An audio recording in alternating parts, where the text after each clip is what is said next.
congodialogue.com.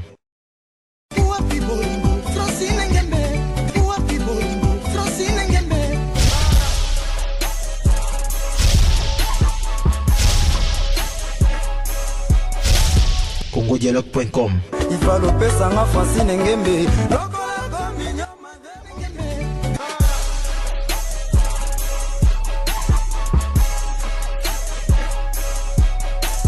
congodialogue.com. Il va l'opé sanga Francine Ngembe. Mama Suzanne Yalao na komite na destination dido yako kamata ngai itoko komisanga bisika na lingaka ngai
oya ne prendre ma visite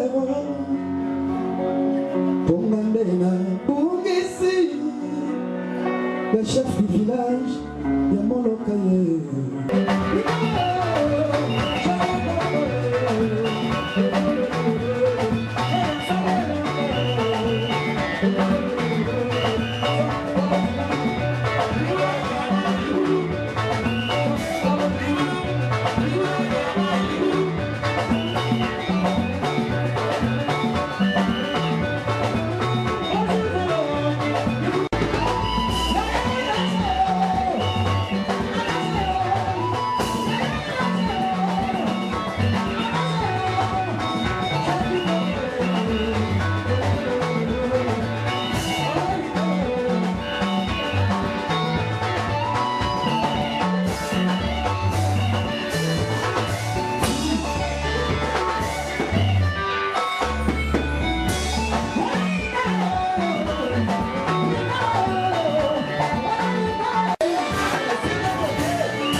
congodialogue.com. Merci à vous chers téléspectateurs, surtout à vous tous qui aimez cette émission Dossier Grave. C'est une émission qui est conçue juste pour des artistes musiciens qui font de la très bonne musique. Et nous sommes à la recherche Nabango. Lelo, j'ai le réel plaisir de recevoir, c'est pour la première fois, l'artiste musicien Ibou Bacha Ingenge, qui n'est plus à présenter parce qu'il a fait quand même des très bons moments au sein du groupe BCBG. Il a prouvé de quoi il est capable. Aujourd'hui, il évolue en solo. J'aimerais que Azalana Bisso Pe Alobela Bisso. Quant à moi, je tiens quand même à remercier Madame Francine Gembe parce que c'est grâce à elle que le monde entier bazota la biso. Il y a Willy Moucheni, code des amis balete zaka moko. Et code pe otinda ki nazwa ki merci à trop. Et Nabosani Pété, président Gilles Massoa et Bandekotou bazota la biso, président Ramia Missinabi qui Masolo na izaka juste Ndengo Lobaki. L'artiste est déjà avec nous. Je m'en vais directement lui dire bonjour artiste. Ouais, bonjour, bonsoir. Leader na sepeli Kozoyo, surtout que c'est la première fois depuis année où Bandaki n'a habité Sangoboni. Kito Makas, très bien. J'ai mes deux pieds sur terre. En tout cas, Bandekoto bazota la biso de partout dans le monde entier, na Londres, na Paris, na Bruxelles, partout Afrique du Sud, na habité ko yebisa bango nini, surtout que ndenge to yambio na W disque na Dossier Grave. Merci. Batu ba la biso le bio ya Willy Moucheni. Vraiment. Masolo mango ko damboka. Venant à Gilles Massoa, donc on a la Bossanité, Didier Boudimbo, Jenny, oui. Yo Monama Titi, oui. Bolana www.congodialogue.com. Oh, il y a Madame Francine Gembe. Ouais, Madame Francine Gembe. Donc, Fongol Masolo bien. En tout cas. Et Beta Masolo Biso. Biso Tolo Bamingi, tu expliquer que nous les deux zones sont en Zalagi parce que. Tout le monde qui est Zubala, comme on néglige, on est nous les Mikolo, tout ça, dans centre-ville, et pas Bolenchesco, et pas puis, tout ça, c'est là, ni Baramoué Bima, il y a tout Kangina ville, donc, mille part partout, à ce tambolo, c'est nous qui ici. En tout cas, li sola mi Baramoué, on est dans l'ingéto bêta, Shangenge, oui, bi qui combo na ezo, tu veux les comprendre, on est mi Baramoué, mi Baramoué, ba fan na ba tindela combo na ba bazana. Est kota likolo et le bila nga mbote ibara mona bino wana mnaona na kimbandi balangwande wana j'espère siko seke na kati ya mibara mona to kutape ba titre mso ya mami na bandinga wana do ba village ba langue ba dialecte na biso zaza na kati na biloko ma bebele bele kati na beti ba langue bele na kati. Alors Ibou Bacha depuis le mois BCBG, Bazaki na boule qui non album ekobima mais jusque là toujours travaux à studio mais baninga mso bazaka soki alongwe na orchestre accueilli avant d'aka kimia azo zeleti album ekobima o bando beta te mais Ibou ba trop têtu que tu es o bandi ko beta ba concert to mona ba ndrolo Ibou Bacha Ingenge Ibou ba ezani non nzamba pesi ba don menga baxina grâce. Oh. Na grâce. Parce que ma kambonga no salawa. Orchestre mote salango. 100 albums, zo beta partout. Ba kermesse, ba fikine, ba talara awa ville ko be sengo za teti ngabi teti te naza we bazotinda nga kene place boy zilano bato nga nazomona baye na kati yao baza ba famille na yo kaka oyebisa yango baya kotondisa to eza bato ba fanatique pena na yo awa naibite abo ba famille olongo ba famille nyonso boya okota concert chaque dimanche on dirait pena pona non di mananga te na ndenge biso to yebeli ndule yakini donc moi tetite cezara mais ko bato ba comprendre que soka yoki bonne musique akangami pe bato bayaka ndenge wana eti bongo ya obeta nini yebisa soko yiye première fois otikali oyiye lobi na 10 personnes lobi na 20 personnes ezaka ba plein donc ndule pena donc douceur ndule pena oyoka pena ndule awa siko na kati wana obeta nzembo yo na misa album te banzembo vient na yo ya vient na yo ya wenge déjà avec 4 chansons okobeta concert Titongo hein banzembo banani parce que avec 4 chansons okobeta Titongo parce que na wenge na 4 chansons donc banzembo na ngai bongo yo zaka 4 ans yango na bimé ba gram sou babeta 3 chansons c'est benebele Titongo. Mais awa donc on a 4 chansons te to bete belé ngaza mona wengel quoi disque ne bimite na ole ça va pena mi baramo banzembo a disque zo beta donc awa soko yo se retrouver kaka oza kuna tango tuna bongo teke robeta banzembo nini po les réseaux qui n'écoutent avant alors répertoire eza répertoire ezali on doit être concret parce que tant on a publié qui na bi fona yamba on a eu ba question belé et outi na bandeko nanga baza na Québec kuna na pesi maïsa pembe mbota trop parce que azota la pebiso siko ba lobby ke batu o ba uta ke pas jibem piana souverain premier leader a pembe basala ke lokoté siko c'est ton tour obimi na onye musique a BCBG.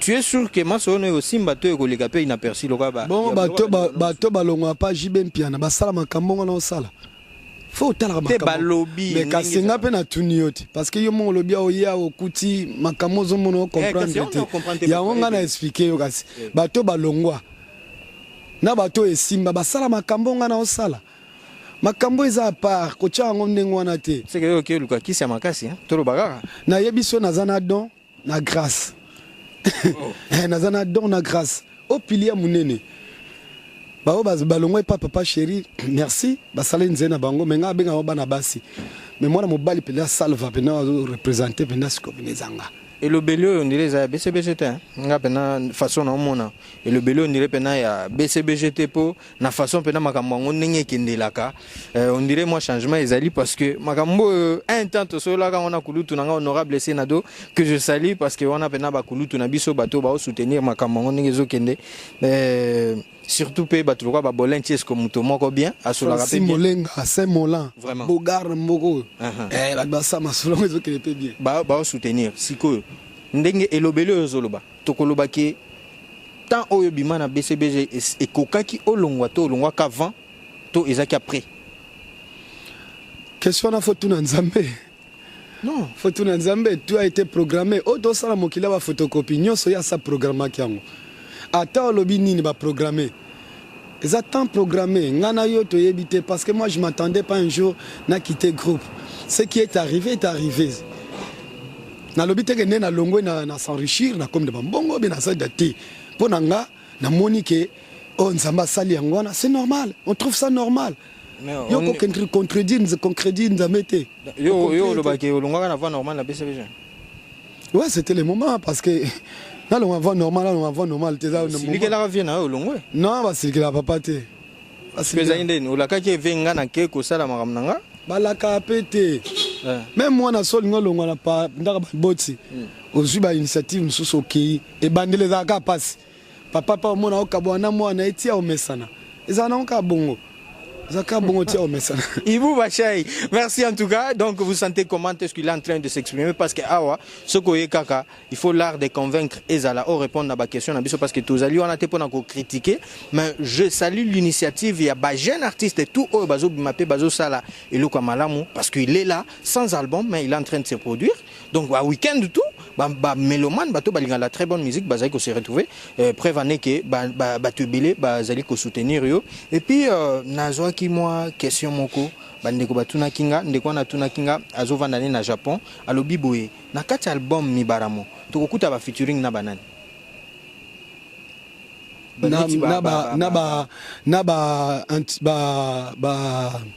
boto featuring na ba internet na ba aspirine na ba bénédiction na ba Mburgini donc ba komba ba mission ba mission ba mission no donc pesi bango ba komba nande ba kombo na bango ngwana fo yo kama ba kombo asikati fo mona pe o meti ba voix mingi ba yo yango da sali featuring na ba Toussaint na ba Oxygène donc na ba Mike na ba Gento hein ba mission no ya groupe na yo oui nazotuna na bana question nanga ferego la na otangela ba leki na yo ba masa na yo tozana ba masa no bazebele ya wenge tozali ba tuloko ba lempela tozali na ba tuloko ba Meli alias tozali na ba tulokola ba tucha peut-être na ba vie na yo Blaise Boula tozali na ba tubele le roi vie na yo Tata Mobich tozali na ba collègue na mususu bazemo ebele ba fali pupa banen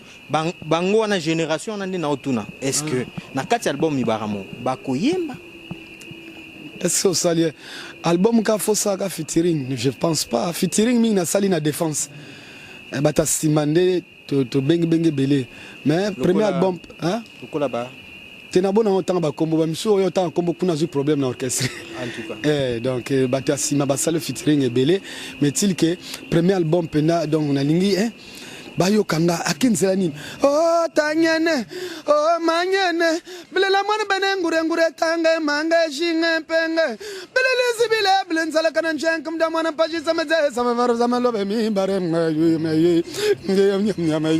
maye donc na yibena ba comprendre banzelo na bato bazota la biso madame Francine Ngembe donc makambo eza terrible donc biloko ngana kanisa ki mutongo apesa ka yo bloko ngo esila te tozaka ba bloko na yo nyeti wana na kilori nana opesa ngai fumu mulongo apesa vraiment Prince Mulongo apesi ngai yo bien nani po exemple na chabwala mais za banzela omoni ana mboko si babi mutu azopesa nzembo e koma neti ngambu non ezala ba donza mapesi na batu mususu akomanga kaka neti okomaka neti ngana komaka na composaka na pesi na sala rapé mais ça ne dérange pas mutu mo pas na loko moi bien accroché yango pe grand frère nanga komaka neti nga ba bisanga ke no vie na ngai Senado honorable on appelle na vie na nga honorable Senado ke ne mutu apesa ko ba biloko bon soit pesingai azapena ya biologique na zolobati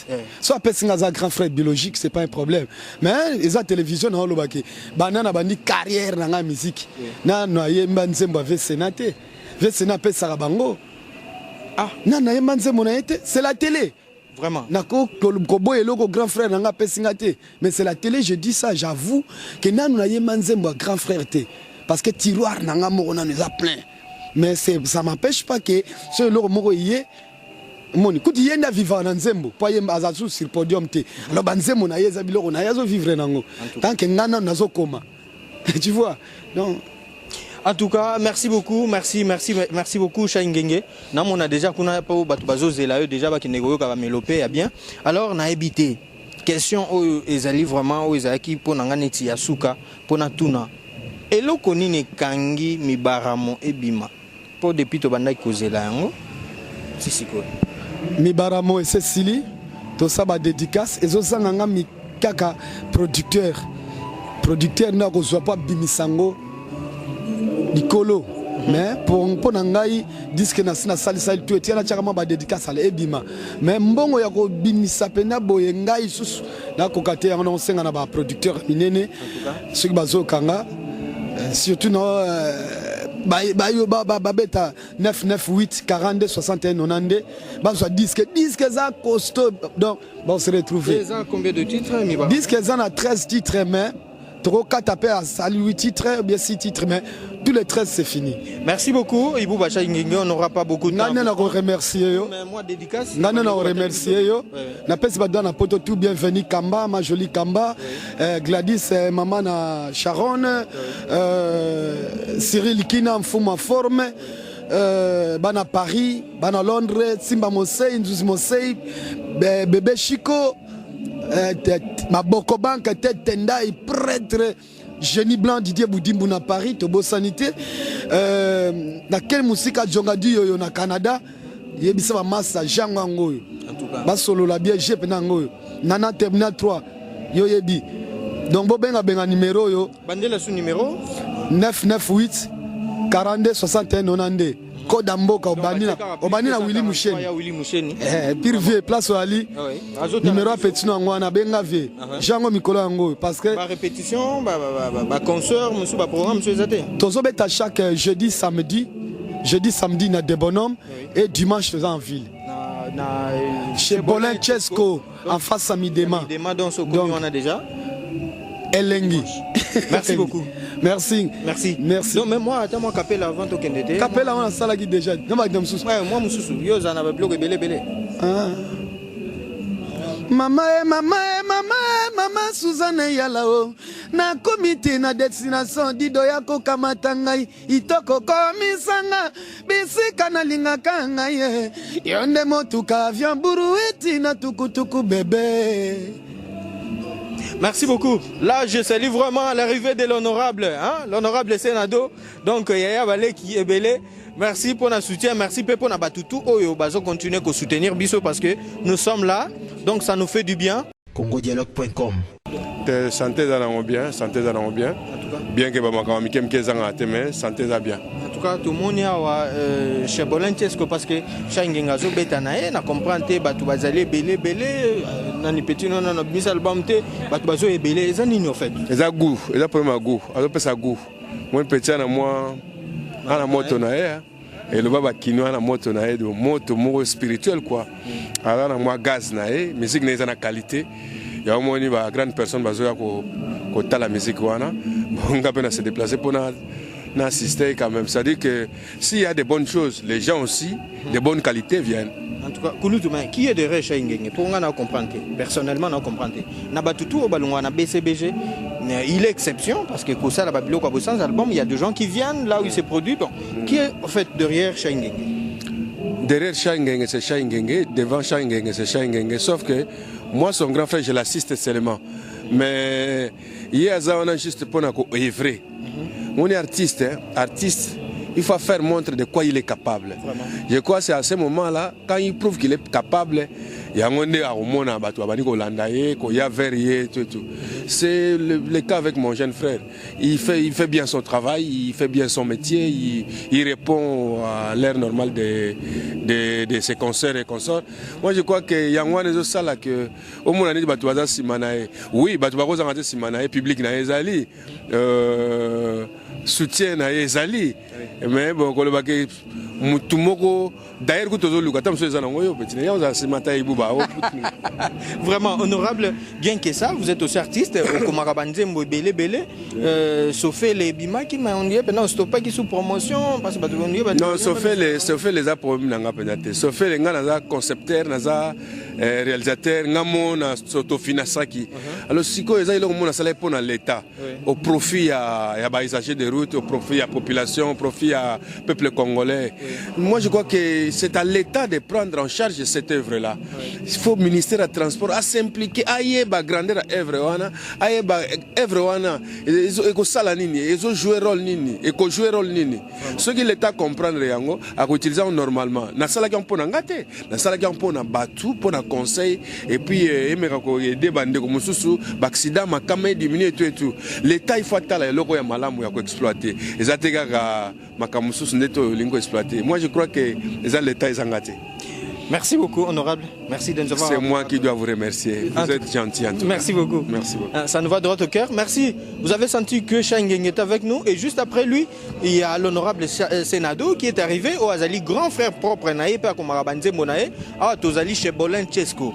Donc, tu y es pendant que mon année, il se produire là-dedans, il y a 2 gens. Plein, donc tu comprends que tu es toujours dans le baki. Cause à la gauche, cause à la droite, tu es zalande parce que on a 3W congodialogue.com vérité zao et le bami na tongo pe le bami na tongo. Donc ça dit ce que le lobby na tongo. Il ba kana tongo na pe bat ba yo kayo. Tu peux savoir surtout merci à trop na madame Francine Ngembe pour l'opportunité. Pourquoi pas à toi mon ami et frère Hervé Mayaya. Merci pour le travail Darby, je t'oublie pas na bandeko toute la grande équipe de www.congodialogue.com. En tout cas, on est ensemble. Vous allez toujours bosser ensemble. Moi, je vous dis au revoir. Restez toujours fidèles au programme de Congo Dialogue. congodialogue.com.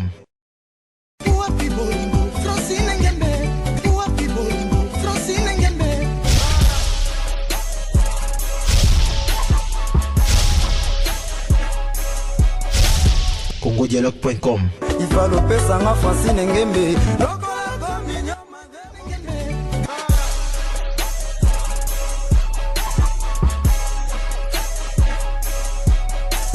congodialogue.com.